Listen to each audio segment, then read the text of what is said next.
Assalamualaikum warahmatullahi wabarakatuh. Perkenalkan, nama saya Wulandari dari jurusan Pendidikan Ilmu Pengetahuan Sosial. Pada kesempatan kali ini, saya akan mencoba untuk menjelaskan dan memperagakan salah satu bentuk keterampilan mengajar guru, yaitu keterampilan memberikan penguatan. Apa sih yang dimaksud dengan keterampilan memberikan penguatan?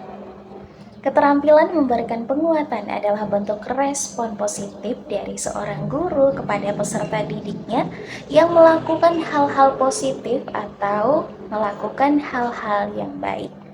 Pemberian penguatan ini bertujuan untuk memberikan partisipasi kepada peserta didik dalam literasi belajar mengajar. Mengapa keterampilan ini penting? Yang pertama, untuk meningkatkan motivasi peserta didik dalam proses belajar mengajar. Yang kedua adalah membentuk kebiasaan positif. Yang ketiga adalah meningkatkan kepercayaan diri. Dan yang keempat adalah membangun hubungan positif antara guru dan peserta didik.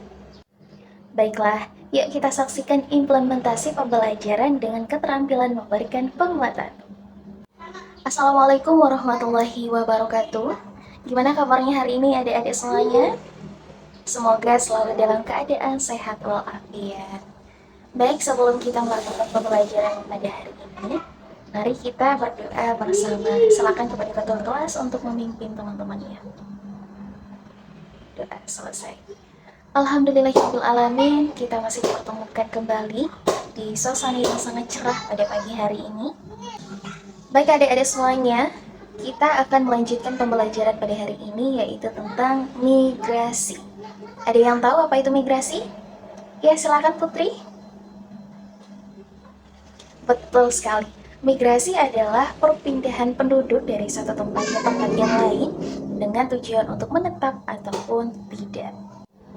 Adapun faktor-faktor yang mendorong seseorang atau kelompok melakukan migrasi adalah yang pertama adalah faktor ekonomi, yaitu untuk mencari peluang yang lebih baik. Artinya apa? Misalnya nih, orang melakukan migrasi untuk memperoleh pekerjaan dan menerima upah yang lebih banyak atau lebih besar daripada upah yang dia terima di daerahnya saat ini. Atau contoh lainnya adalah orang yang ingin mendapatkan pekerjaan yang lebih bagus daripada pekerjaannya saat ini. Nah, ada yang tahu faktor kedua? Ya, silakan Andri. Betul sekali. Itu namanya faktor sosial, yaitu adanya terjadi peperangan atau konflik sehingga orang-orang melakukan perpindahan mencari tempat-tempat yang lebih aman.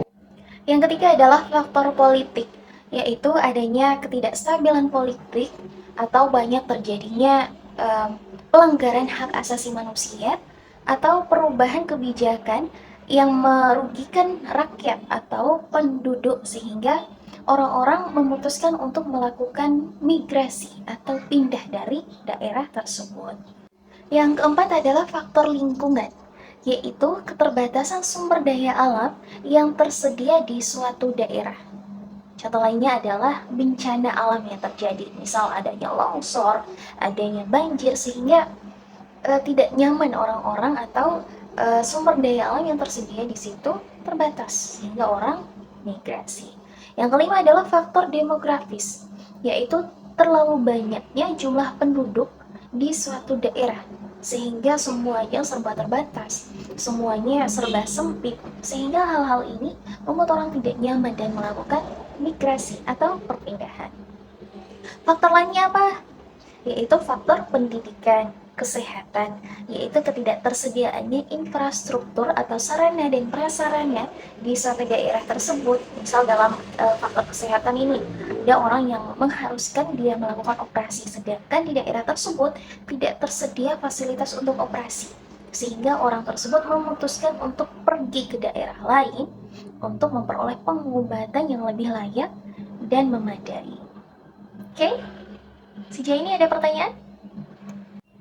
Dari perpindahan penduduk atau migrasi yang dilakukan baik oleh seseorang maupun sekelompok orang tentunya memberikan dampak. Nah, ada yang tahu dampak dari migrasi? Silakan Iza. Betul sekali. Salah satu dampak dari migrasi adalah perubahan identitas. Ini tergolong pada dampak bagi individu. Nah, yang kedua, ada yang tahu? Iya, tidak apa-apa. Yang kedua adalah bagi komunitas, yaitu menambah keragaman budaya di suatu daerah atau daerah tujuannya. Lalu bagaimana dengan daerah asalnya? Dampak bagi negara asalnya yaitu kehilangan tenaga kerja, kehilangan penduduk yang produktif, kehilangan penduduk yang kreatif. Nah, ini adalah salah satu dampak dari daerah asalnya. Nah, bagaimana dampak di daerah tujuannya? Yaitu menambah kepadatan penduduk atau meningkatnya jumlah tenaga kerja, namun tempat kerjanya berkurang sehingga menambah angka pengangguran di daerah tujuannya. Nah, ini adalah beberapa dampak yang disebabkan oleh migrasi. Baik, untuk mengingatkan lagi barangkali ada nih teman-temannya yang lupa atau belum mencatat poin-poin terkait dengan materi kita pada hari ini. Ada yang bisa menyimpulkan materi kita terkait dengan migrasi dari pengertian migrasi sampai dengan dampak-dampaknya. Nah, silakan kita. Terima kasih, betul ya yang disampaikan oleh teman-temannya dan berurut ya. Berarti teman-teman sejauh ini sudah mengerti ya. Oke, karena waktunya udah selesai, maka pembelajaran pun selesai. Baik, Ibu ucapkan terima kasih kepada teman-teman semuanya dan lebih dan kurangnya Ibu mohon maaf. Wassalamualaikum warahmatullahi wabarakatuh.